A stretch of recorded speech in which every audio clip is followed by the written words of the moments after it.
तक हमने जाना कि सीखने की नई परिभाषा क्या है और सीखने की प्रक्रिया को समझना कठिन क्यों है। अब आने वाले सेक्शंस में हम मैं कैसे सीखता हूं इस विषय पर उपलब्ध सिद्धांतों पर गौर करेंगे।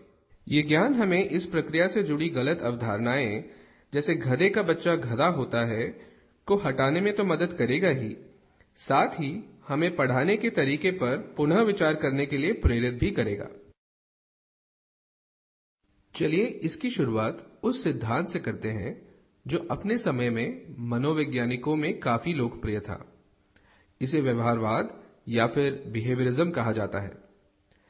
इस सिद्धांत का शिक्षा प्रणाली पर काफी गहरा प्रभाव पड़ा और हम इसे आज भी कक्षाओं में प्रयोग होता देख सकते हैं।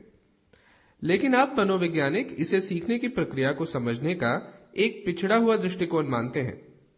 पर इससे परिचित रहना हमें आने वाले सेक्शंस में दिए नए सिद्धांतों को समझने के लिए काफी जरूरी है। बिहेवियरिज्म का सिद्धांत ये मानता है कि हम अपने वातावरण में मौजूद चीजों या क्रियाओं पर अपनी प्रतिक्रियाओं से ही सीखते हैं। ये चीज या क्रियाएं एक उद्दीपन यानी स्टिमुलस की तरह काम करती हैं। बिहेवियरिज्म मानता है कि ये स्टिमुलस और इन पर दी जाने वाली प्रतिक्रियाओं को नियोजित करके किसी भी जानवर या व्यक्ति को किसी भी तरह का व्यवहार सिखाया जा सकता है। इस चित्र में आप एक ट्रेन्ड कुत्ते को देख सकते हैं।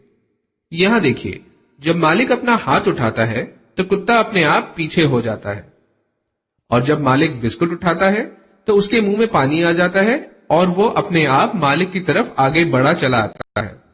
बिहेवियरिज्म का सिद्धांत हमें यह सीखने में मदद करेगा कि आखिर ये व्यवहार कुत्ते सीखते कैसे हैं। इस सिद्धांत के दो नियम हैं। चलिए इसके पहले नियम लॉ ऑफ एसोसिएशन को समझते हैं। जैसे मैंने पहले कहा, बिहेवियरिज्म को लोकप्रिय करने वाले मनोवैज्ञानिक ये मानते थे कि इंसान या जानवर का व्यवहार वातावरण में मौजूद उद्दीपन यानी स्टिमुलस की ओर एक प्रतिक्रिया है, और जब एक स्टिमुलस को बार बार दोहराया जाता है तो यह प्रतिक्रिया एक सीखे हुए व्यवहार में तब्दील हो जाती है। लॉ ऑफ एसोसिएशन को समझने के लिए एक उदाहरण लेते हैं।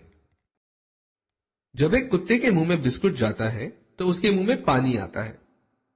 यहां बिस्कुट मुंह में जाना एक स्टिमुलस है और मुंह में पानी आना व्यवहार।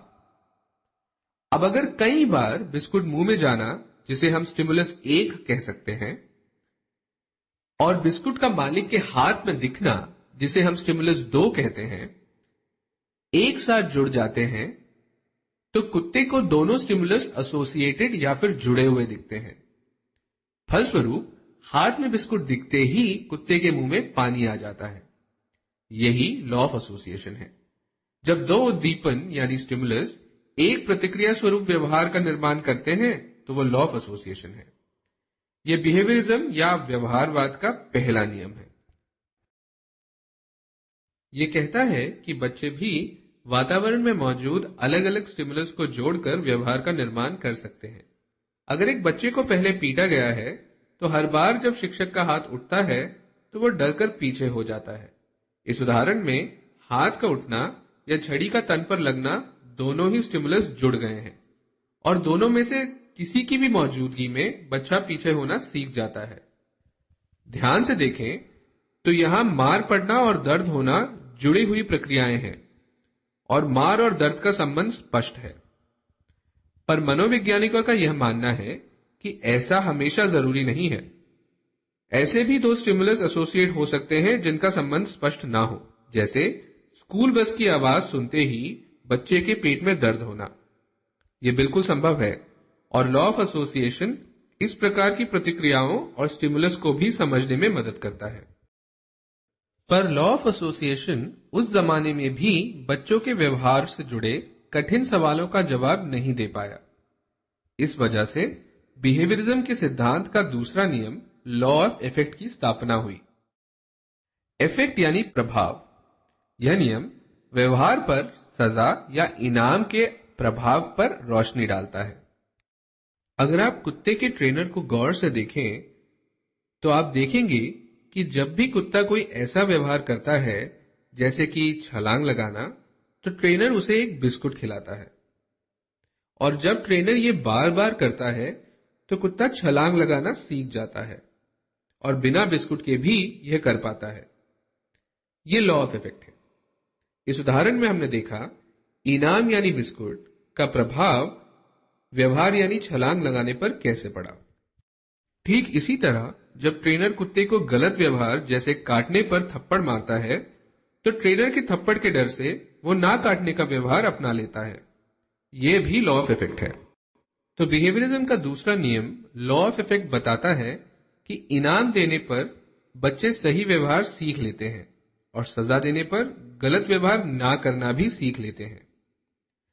जैसे अगर कोई टीचर किसी बच्चे को शोर मचाने पर सजा दे, तो यकीनन अगली बार उस टीचर की उपस्थिति में वो बच्चा कम शोर मचाए। चलिए इन दोनों नियमों को समझने के लिए एक एक्सरसाइज करते हैं। आपकी स्क्रीन पर 4 परिस्थिति दिए गए हैं। इन परिस्थितियों को ध्यान से पढ़ें और बताएं यहां लॉ ऑफ एसोसिएशन और लॉ ऑफ इफेक्ट में से किन का प्रयोग किया गया है। आप क्लिक कर कर जवाब दे सकते हैं।